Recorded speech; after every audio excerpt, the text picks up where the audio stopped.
Assalamualaikum warahmatullahi wabarakatuh. Selamat siang. Perkenalkan, nama saya Nyuma Putri Endayani, Prodi PGSD 1B LPM 2016-0071.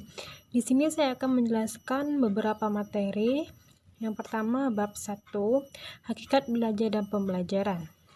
A. Pengertian belajar.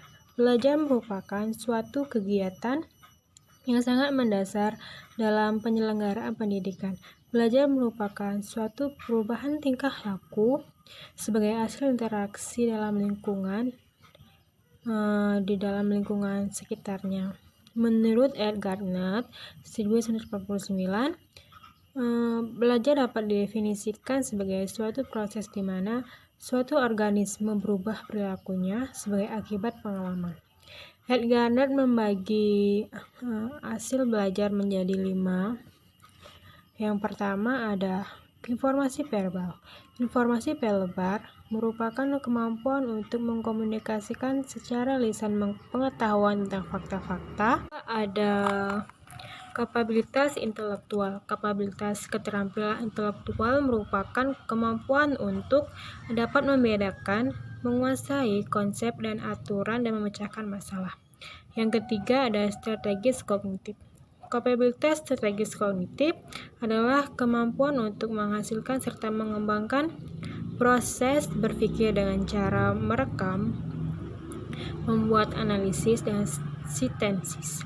Yang keempat, sikap kapabilitas. Sikap adalah kecenderungan untuk merespon secara tepat terhadap stimulus atas dasar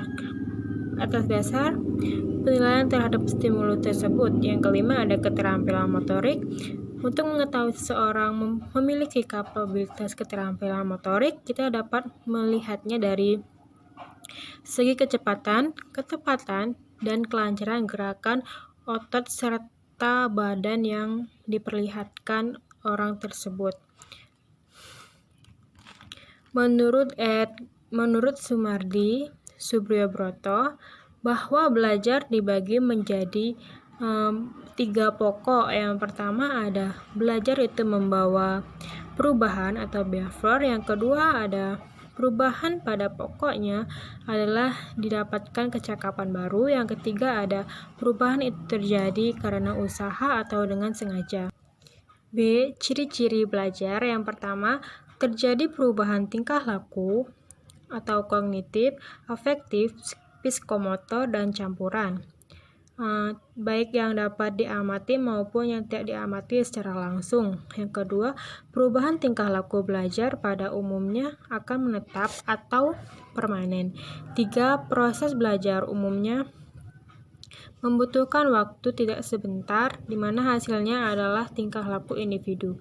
Yang keempat, ada beberapa perubahan tingkah laku yang belajar termasuk dalam belajar adalah karena adanya hiposa, proses pertumbuhan, kematangan, hal gaib, mukjizat, penyakit, dan kerusakan fisik. Yang kelima, proses belajar dapat terjadi dalam interaksi sosial, belajar sosial di suatu lingkungan masyarakat di mana tingkah laku seseorang dapat berubah karena lingkungannya. C. Tujuan belajar. Tujuan belajar diartikan sebagai suatu kondisi perubahan tingkah laku dari individu setelah individu tersebut melaksanakan proses belajar.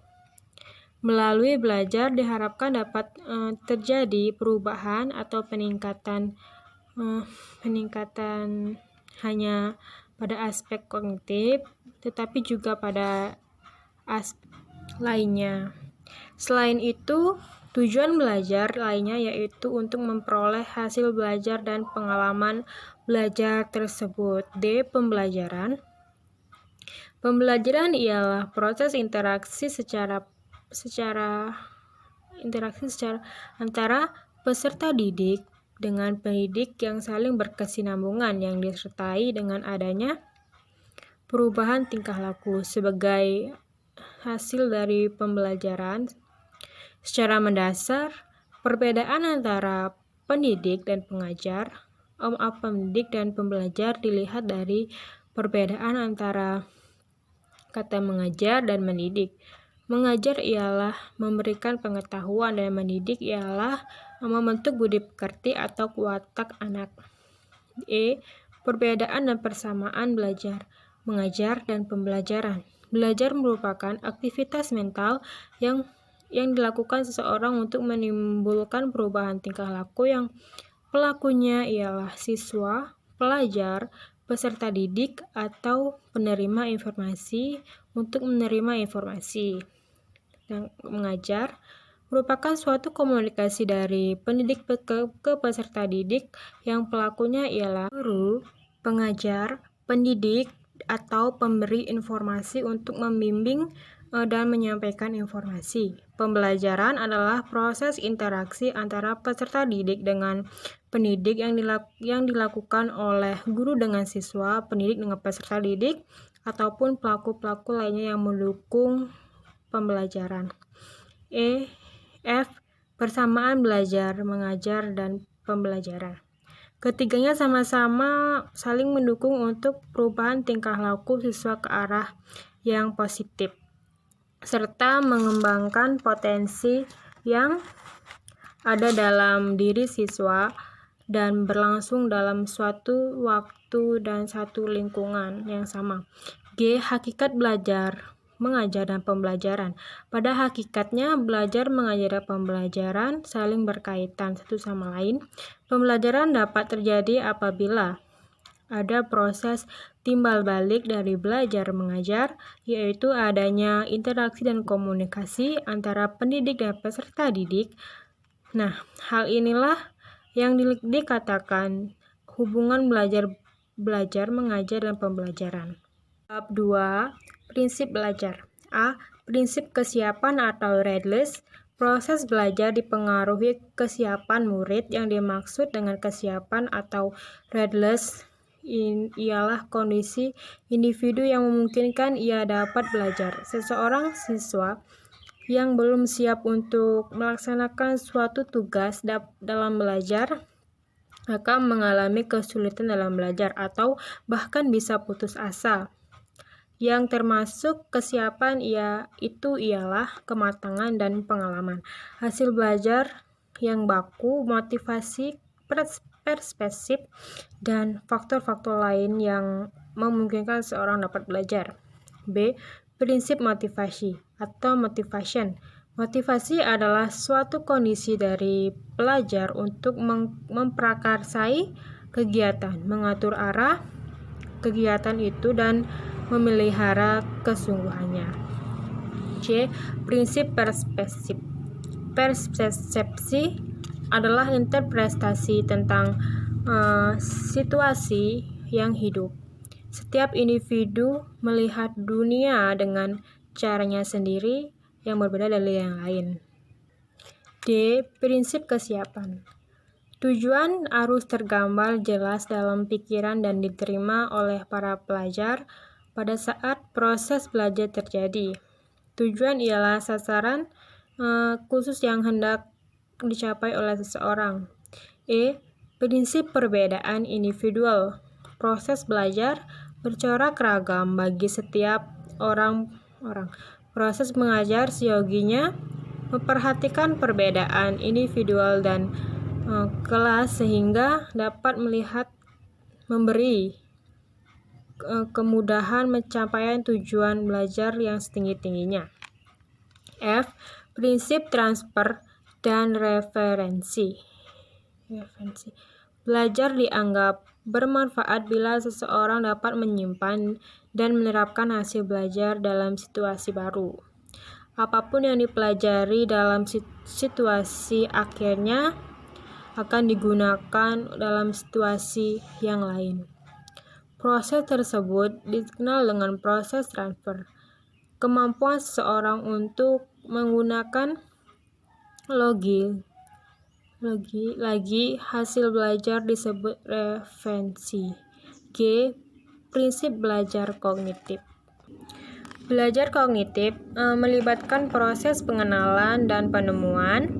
Belajar kognitif mencangkup asosiasi antar unsur, pembentukan konsep, penemuan masalah, dan keterampilan memecahkan masalah. H. Prinsip belajar afektif. Belajar afektif mencakup nilai emosi, dorongan, minat, dan sikap. Sesungguhnya proses belajar afektif meliputi dasar yang asli untuk dan merupakan bentuk dari sikap, emosi, dorongan, minat, dan sikap individu.